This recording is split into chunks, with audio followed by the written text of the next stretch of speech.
Hello everyone, स्वागत है आपका हमारे चैनल में। आज हम बात करेंगे बाल विकास के महत्वपूर्ण एमसीक्यूज़ पर, जो कि सीटेट 2020 के एग्जाम के पॉइंट ऑफ व्यू से काफ़ी हेल्पफुल साबित हो सकता है। तो आइए स्टार्ट करते हैं। तो आज का फर्स्ट क्वेश्चन है, एक कक्षा में बहुभाषी विद्यार्थी है, यह स्थिति उत्पन्न करती है। तो एक कक्षा में बहुभाषी विद्यार्थी है तो यह कौन सी स्थिति उत्पन्न करेगी? तो ऑप्शन ए कहता है शिक्षण अधिगम प्रक्रिया में बाधा, बी कहता है विद्यार्थियों के मध्य सामंजस्य की समस्या, सी कहता है अध्यापक में कुंठा और डी कहता है सीखने के समृद्ध संसाधन। तो अगर एक कक्षा में बहुभाषी विद्यार्थी है तो वहाँ पे जो स्थिति उत्पन्न होगा क्या? तो सीखने के समृद्ध संसाधन। तो इस प्रश्न का जो राइट आंसर होगा ऑप्शन डी करेक्ट हो जाएगा। नेक्स्ट है,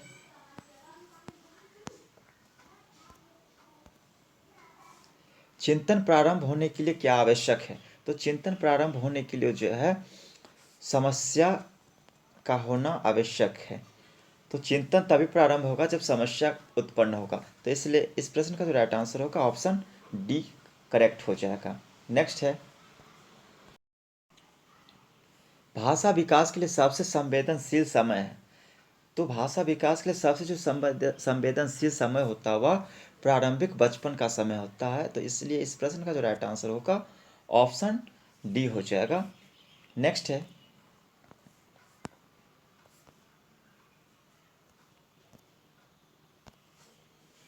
पियाजे के अनुसार विकास को प्रभावित करने में निम्नलिखित कारकों में से किसकी भूमिका महत्वपूर्ण होती है? तो ऑप्शन कहता है भाषा, बी कहता है पुनर्बलन, सी कहता है भौतिक विश्व के साथ अनुभव और डी कहता है अनुकरण।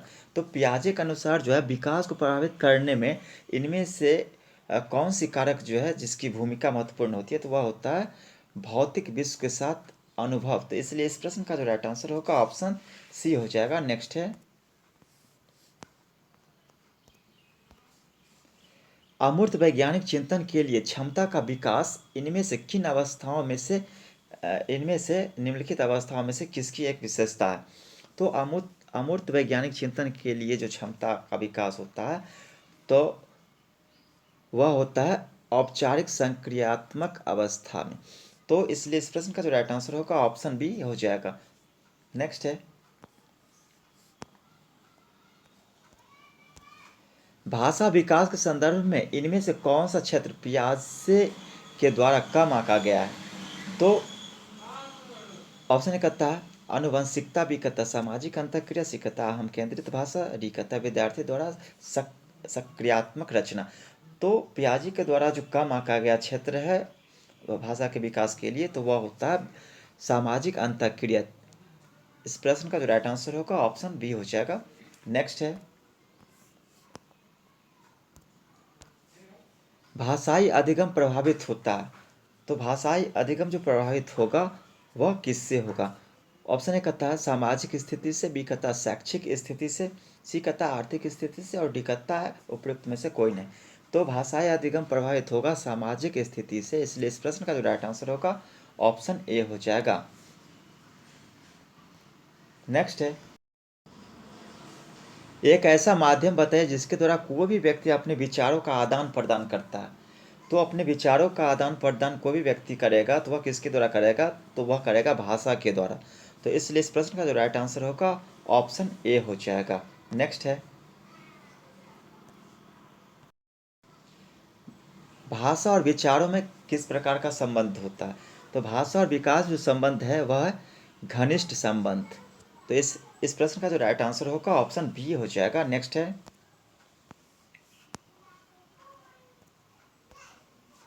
विचारों की अभिव्यक्ति का सुंदर एवं सुगम साधन कौन सी है? तो विचारों की अभिव्यक्ति का सुंदर और सुगम साधन जो होता है वह है भाषा। इसलिए इस प्रश्न का जो राइट आंसर होगा ऑप्शन ए हो जाएगा। नेक्स्ट है,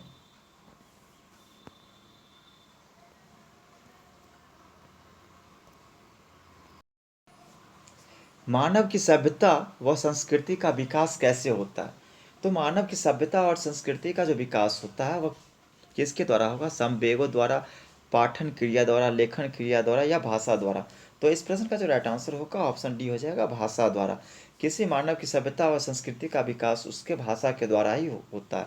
तो इस प्रश्न का जो राइट आंसर होगा ऑप्शन डी करेक्ट हो जाएगा। नेक्स्ट है, बालक की भाषा सभ्य तथा सुसंस्कृत होने के पीछे किसका योगदान है? तो किसी बालक की जो भाषा होता है, भाषा सभ्य तथा सुसंस्कृत होने के पीछे जो योगदान होता है वह परिवार का भी होता है, समाज का भी होता है, अनुसरण का भी होता है। इसलिए इस प्रश्न का जो राइट आंसर होगा ऑप्शन डी हो जाएगा, इन सभी का। नेक्स्ट है, बालक का चिंतन किसके द्वारा प्रदर्शित नहीं होता? तो बालक का चिंतन जो होता है किसके द्वारा प्रदर्शित नहीं होता है? तो ऑप्शन ए कहता है आत्मकेंद्रितता, बी कहता है सजीवता सजीवतावाद, सी कहता है यथार्थवाद और डी कहता है व्यक्तिकवाद।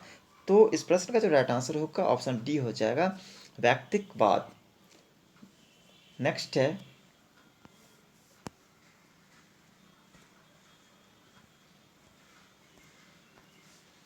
चिंतन अनिवार्य रूप से है एक।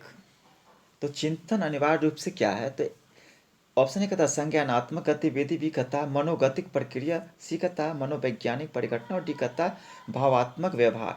तो चिंतन अनिवार्य रूप से जो है एक संज्ञानात्मक गतिविधि है। तो इसलिए इस प्रश्न का जो राइट आंसर होगा ऑप्शन ए हो जाएगा।